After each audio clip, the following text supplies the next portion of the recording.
That is the bridge. It's absolutely brilliant. It is, the main character in it, Detective Saga Noron, has a condition called Asperger's. Have a look at this.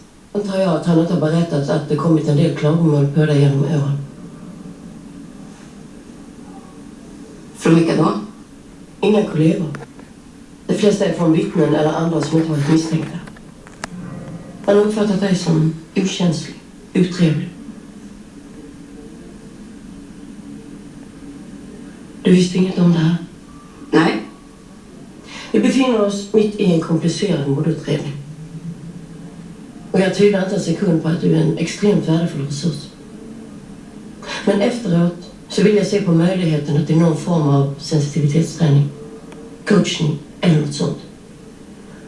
Now that is a television character, but we have a real life woman with Asperger's on the show today. Fiona O'Leary, you're very, very welcome. Good to see you. Now you say the character there, Saga, isn't a true reflection of women, because her character is, as you can see in that piece there, insensitive, and that's what they're saying to her, and she's kind of without emotion.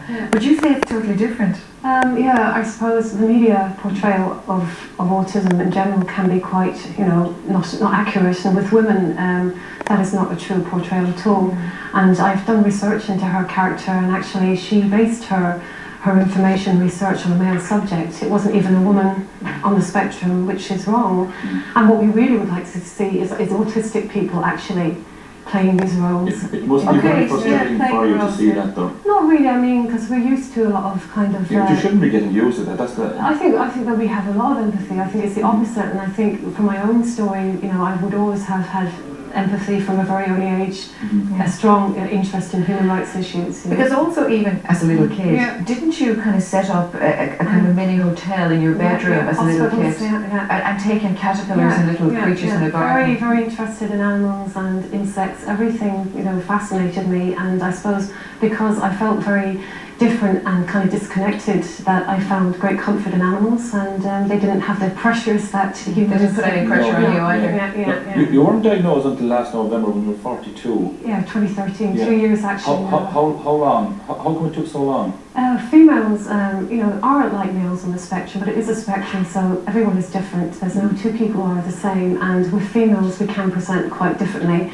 We're very adept at mimicking and masking traits, so we're not picked up as often, and I knew that I was on the spectrum. When I had my 2 sons diagnosed, I could see similarities there, and it was just the professionals saying it's a male condition, and it's still happening today. Women still have issues getting picked up. Now, Daryl Hannah, I mean, we a lot of very famous and extremely successful people have Asperger's, and Daryl Hannah, and she said that over the years that she found it very hard. She felt a little withdrawn. She was bullied for being different in school. Her childhood was marred with great difficulties. Can you relate to her? Yeah, I can relate to the challenging of being in school, because you have to fit in, and I suppose women are very good at kind of blending in and internalising a lot of the traits or issues they're having. So we see a lot of eating disorders, self-harming, this is reality. You might appear to be fitting in and everything is okay, but underneath that isn't the real story. You're almost trying to not be yourself, which is wrong. And I think the pressures there for anybody are difficult growing up, but if you are different, it's a lot harder. For people watching, can you explain the differences between you and someone without Asperger's? Well, social interaction and communication issues are really kind of the key factors, and we have sensory issues as well, so touch, taste, sound that can affect us, materials can cause... When you talk about sensory issues, do you mean somebody coming within your space? Well, it can be, not even like materials, certain fabrics. Like my son would have tactile issues, so like certain materials like uniform trousers used to drive him crazy. It took the school a whole year to actually realise that he couldn't wear them, because it was really, really difficult for him. Was he getting into trouble because he... Well, it was to get behavioural issues, because he was so uncomfortable. It was just a matter of them trying to listen to that and even swallowing sometimes, that type of thing, or drinking or eating. Yeah, I mean, for me, like sounds would be a key factor. It wouldn't be like I could listen to loud music. It could be something like cotton wool. I can actually hear it if I look at it, so it's a very hard thing to explain. It can be very painful, eye contact as well. Does it affect men and women differently, and how different? Well, it affects everybody differently. It's individualised. So you can't even go male, female, everyone's different. I think gender is a problem. I think it's hindering women getting diagnosed. I think we need to look at the individual when they're presenting, and not looking at the gender factor. Women, again, can suppress more and internalise them more, so men are picked up more often, I think, because of that. Because it's kind of more out in the open. How do you I don't want to use the word treat, but how do you, I suppose, cope and live every day? And do you have certain needs, and do you believe there are therapies that can help you? I think, yeah, there's definitely therapies. I think, like for me, just strategies, you know, working out what's best for you, like not shopping during the day. I can't handle the crowds and that many people go in the evening, simple changes like that.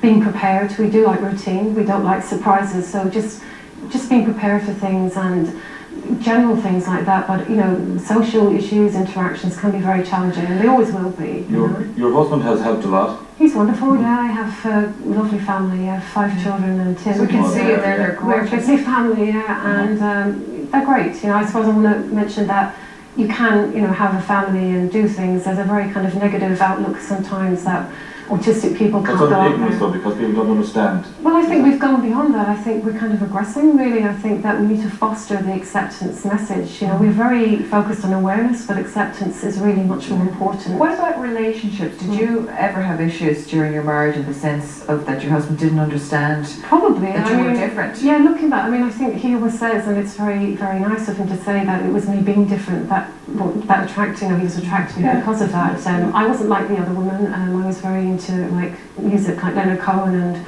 not like my peers. So he found that interesting. But we're very good friends. I think that's been a really strong point for us. Two of your sons, as you said, they've been diagnosed on the autism scale, different to you, is it? Yeah, well, my oldest son is diagnosed autistic, my other son Asperger's, and they're very, very different. You know, they have common traits, same kind of things with routine and, you know, kind of sensory issues, but Dylan is really sociable and outgoing, and Beach would be more kind of quiet, and so it does affect people differently, but they're doing really, really well. And in school, they're doing fine in school? Very good in school at the moment, yeah, but it is hard to get the help. I mean, I really want to make that point that the services are very bad. There is, yeah. But also another thing, you would learn differently than I would learn now, wouldn't you? Yeah. Because, and that's what the schooling, I think that you're probably going to get to, is that how you learn as an autistic person is different. Well, I think visual learning is a big thing for autistic people, and I suppose just being patient and compassionate and having movement breaks really help.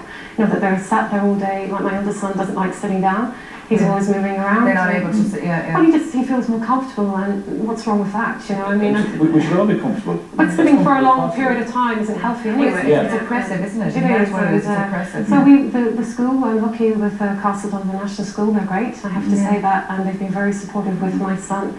Right. So it's been good. Your Facebook page as well, you'd like to mention? We have Autistic Rights Together. We have an organisation, we're campaigning basically to make awareness around the use of unregulated dangerous products that are being given to autistic children. Yeah, it's a whole different area, I suppose. And we have a Facebook page for women, for female Asperger Autism Support Ireland as well. Yeah, we have the numbers on screen there. Autism Ireland is 044937 1680, and then Asperger's Syndrome Association of Ireland is a Dublin number 01 878 0027. We'll put them up on our Facebook page. Well, thank you so much for coming in and explaining, as you said, because it's totally normal, you're just different, and that's what you want to say. Yeah, but there's no such thing as normal, it's just a setting on the dryer, as I say. That's it, yeah. Thank you very much. Thank you, That's great, Fiona. thanks very much for having me. Now we are going to go to Mary Canning from Dublin.